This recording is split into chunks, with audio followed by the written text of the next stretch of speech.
Genesis 25. Abraham had taken another wife, whose name was Keturah. She bore him Zimran, Jokshan, Medan, Midian, Ishbak, and Shua. Jokshan was the father of Sheba and Dedan. The descendants of Dedan were the Asherites, the Letushites, and the Leumites. The sons of Midian were Ephah, Epher, Hanok, Abida, and Eldaah. All these were descendants of Keturah. Abraham left everything he owned to Isaac, but while he was still living, he gave gifts to the sons of his concubines, and sent them away from his son Isaac to the land of the east. Abraham lived 175 years. Then Abraham breathed his last and died at a good old age, an old man and full of years, and he was gathered to his people. His sons Isaac and Ishmael buried him in the cave of Machpelah near Mamre, in the field of Ephron son of Zoar the Hittite, the field Abraham had bought from the Hittites. There Abraham was buried with his wife Sarah. After Abraham's death, God blessed his son Isaac, who then lived near Beer-lahai-roi. This is the account of the family line of Abraham's son Ishmael, whom Sarah's slave Hagar the Egyptian bore to Abraham.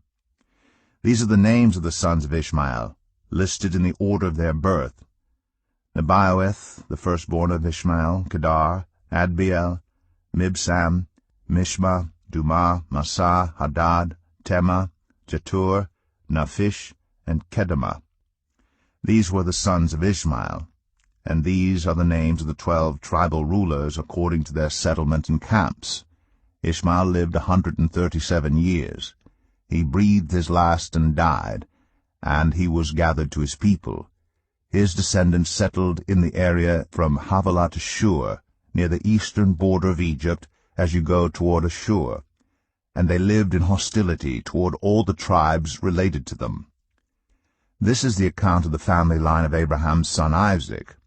Abraham became the father of Isaac, and Isaac was 40 years old when he married Rebekah, daughter of Bethuel, the Aramean from Padan Aram, and sister of Laban the Aramean.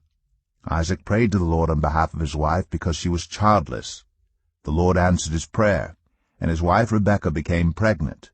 The babies jostled each other within her, and she said, "Why is this happening to me?" So she went to inquire of the Lord. The Lord said to her, "2 nations are in your womb, and 2 peoples from within you will be separated. One people will be stronger than the other, and the older will serve the younger." When the time came for her to give birth, there were twin boys in her womb. The first to come out was red, and his whole body was like a hairy garment. So they named him Esau. After this his brother came out, with his hand grasping Esau's heel. So he was named Jacob. Isaac was 60 years old when Rebekah gave birth to them. The boys grew up, and Esau became a skillful hunter, a man of the open country, while Jacob was content to stay at home among the tents. Isaac, who had a taste for wild game, loved Esau, but Rebekah loved Jacob. Once when Jacob was cooking some stew, Esau came in from the open country, famished. He said to Jacob, "Quick, let me have some of that red stew. I'm famished." That is why he was also called Edom. Jacob replied, "First sell me your birthright." "Look, I am about to die," Esau said. "What good is the birthright to me?" But Jacob said, "Swear to me first." So he swore an oath to him, selling his birthright to Jacob. Then Jacob gave Esau some bread and some lentil stew. He ate and drank, and then got up and left. So Esau despised his birthright.